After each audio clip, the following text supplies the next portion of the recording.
E avançamos para a segunda-feira, que tem como título Codornizes e Maná, capítulo 16. Eles então saíram ali de Mara, foram para Elim, de Elim saíram de Elim e eles foram, aqui nos diz, para o deserto de Sim, que está entre Elim e Sinai, aos 15 dias do segundo mês. Então veja que é bem provável, irmãos, que eles tenham se demorado pouco tempo em Mara e tenham se demorado um tempo suficiente ali em Elim para se fortalecerem, pasto, água abundante para os animais. Então eles caminham e vão chegar a este deserto de Sim já 15 dias do segundo mês. Então, eles já haviam caminhado 45 dias. E é interessante, irmãos, que as circunstâncias, mais uma vez, conduzem para a miséria da murmuração.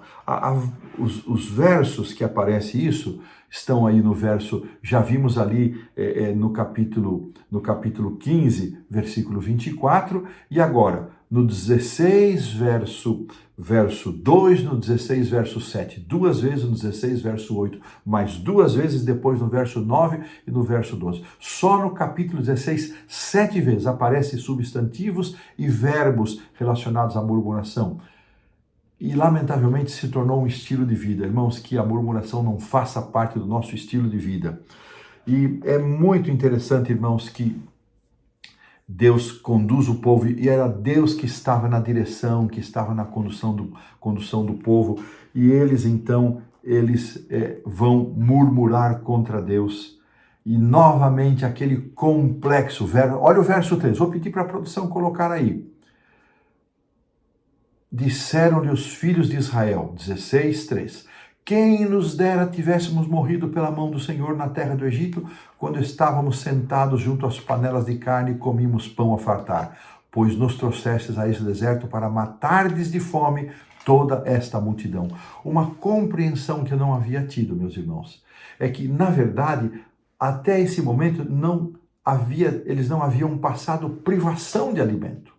Mas a preocupação com que eles poderiam enfrentar os levou a agir dessa maneira. Complexo de escravidão. Complexo de escravidão, eu preferia ficar escravo, pelo menos eu tinha comida. Contentamento com nível muito baixo de bênçãos, com nível muito baixo de recompensa. Eles não estavam pensando na liberdade, que é a maior de todas as bênçãos. E é muito interessante, irmãos, algumas coisas que a gente precisa destacar nesse relato do capítulo 16. Então, o complexo de escravos que eu já mencionei, e aí a reação de Moisés. Moisés, ele ouve de Deus a resposta divina, Deus dizendo a Moisés, eu vou fazer chover pão do céu, e o povo vai sair, vai colher. Depois, o verso 7, Moisés dizendo, quem vocês acham que nós somos? Referindo-se a ele, Arão. Vocês estão murmurando contra nós? Estamos nós no lugar de Deus? Vocês estão murmurando contra o Senhor. Não adianta vocês virem aqui contra nós. E ainda temos aqui, depois nós vamos ver mais adiante, a descrição do maná, a orientação de como recolhê-lo e aqui as coisas relacionadas ao sábado.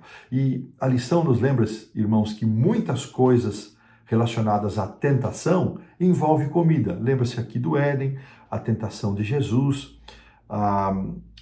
muitas vezes a desobediência, a murmuração e a revolta de Israel envolveram água e pão. E aqui Moisés, lá em Deuteronômio 8:3, muito acertadamente ele lembrou, não só de pão viverá o homem. É claro, nós necessitamos das provisões, precisamos comer, precisamos nos alimentar, mas o nosso foco não pode estar nisso, como sendo a coisa mais importante da vida. Ela é importante, mas há coisas igualmente importantes e mais importantes. Aqui, irmãos, a lição faz questão de dizer que o maná foi um pão celestial que Deus deu aos israelitas ao longo de 40 anos. Ali no final do capítulo, no verso 35, vai nos dizer e afirmar exatamente isso, que durante 40 anos Deus deu o maná. E em Josué 5,12, vai nos dizer que no dia seguinte, quando eles comeram, Josué 5,12, quando eles comeram o fruto da terra, no dia seguinte cessou o maná. E é muito interessante, irmãos, ver aqui a descrição do maná. Vamos ver aqui o verso 14. E quando se evaporou, então Deus prometeu dar, antes de ver o verso 14, antes de ver, vamos aqui, Deus ouviu as murmurações e olha o verso 13. Produção, coloque aí, 16, 13, por favor. À tarde subiram codornizes e cobriram o arraial pela manhã, jazia o orvalho ao redor do arraial. Então, no verso 12, Deus prometeu. No verso 13, Deus cumpriu. Irmãos, as promessas de Deus são fiéis e são verdadeiras. Deus prometeu, Deus cumpriu. Nem sempre nós, quando prometemos, cumprimos. Mas o Deus que promete é o Deus que cumpre. Nosso Deus é Deus de promessa. E é um Deus que cumpre suas promessas. E agora sim, então, o verso 14 nos descreve. Então, vou pedir para a produção colocar também. E quando se evaporou o orvalho que caíra na superfície do deserto, restava uma coisa fina, semelhante a escamas, fina como a geada da terra. E o verso 31, igualmente, produção, coloca aí para a gente descrever o maná. Era como, deu-lhe a casa de Israel o nome de maná, e era como semente de coentro, branco e de sabor como bolos de mel. Olha a descrição do maná.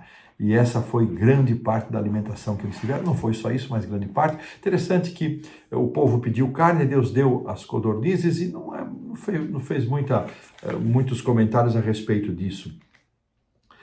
4 milagres aconteciam nas orientações que Deus deu. Então eles disseram, olha, vocês vão antes de falar dos 4 milagres, vocês vão colher uma porção que vocês consigam comer.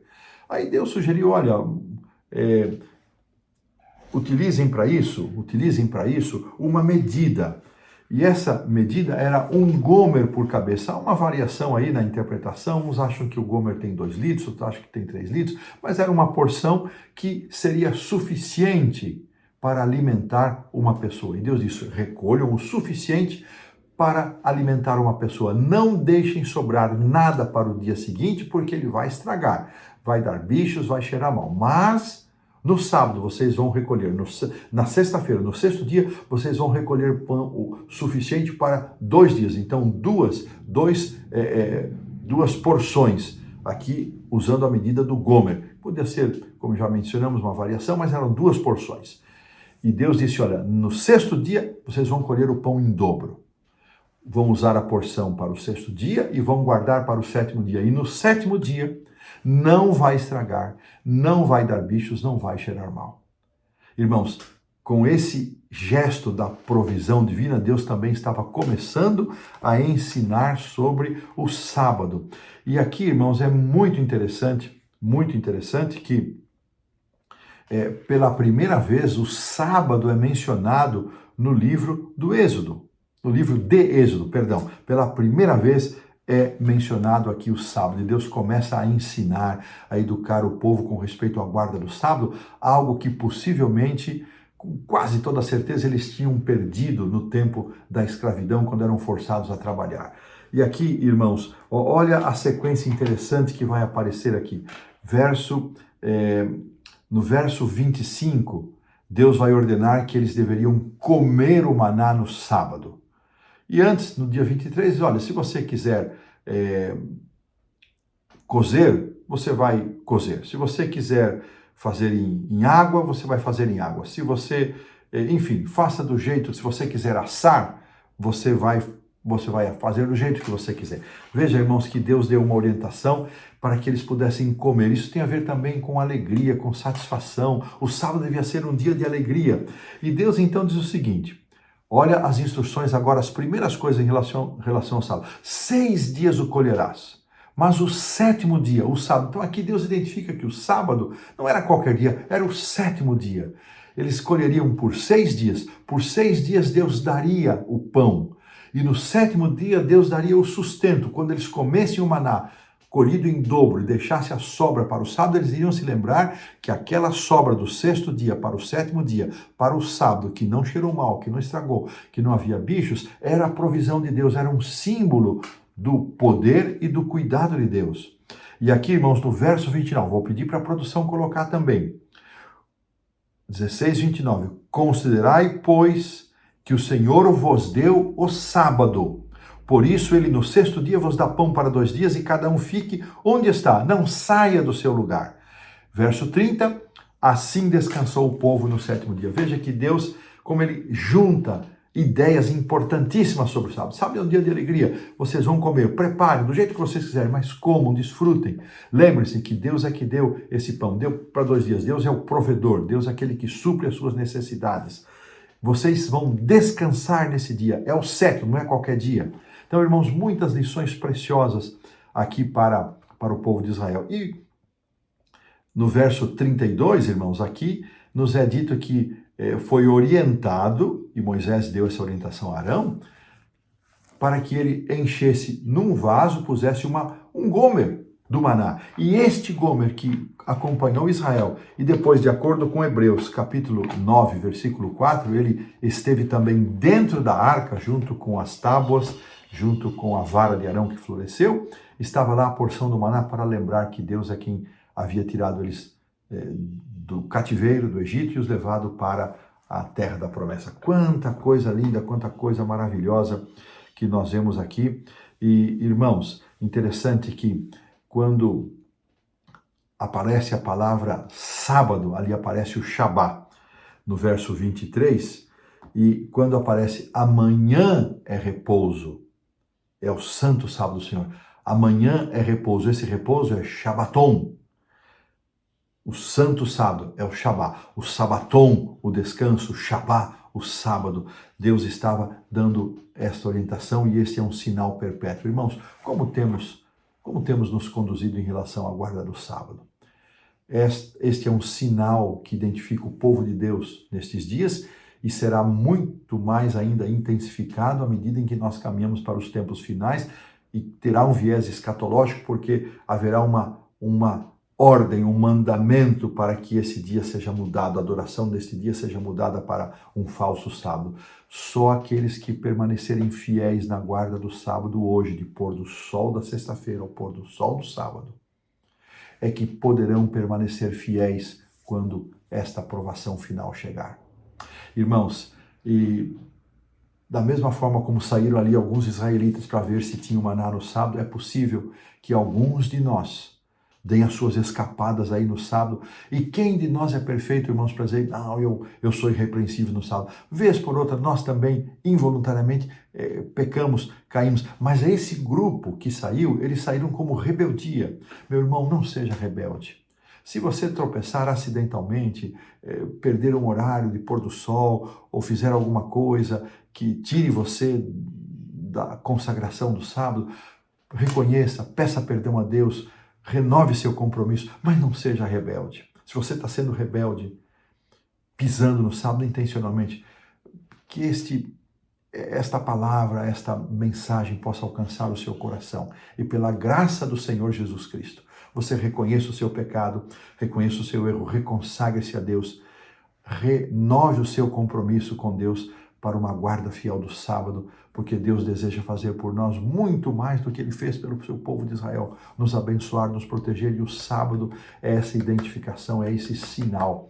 Isso não é salvação pelas obras, isso não é justificação pelas obras, isso é uma resposta ao Deus Salvador que nos deseja libertar, que nos deseja redimir e nos conduzir para a vida eterna. E desta maneira, colocamos assim um ponto final na lição da segunda-feira.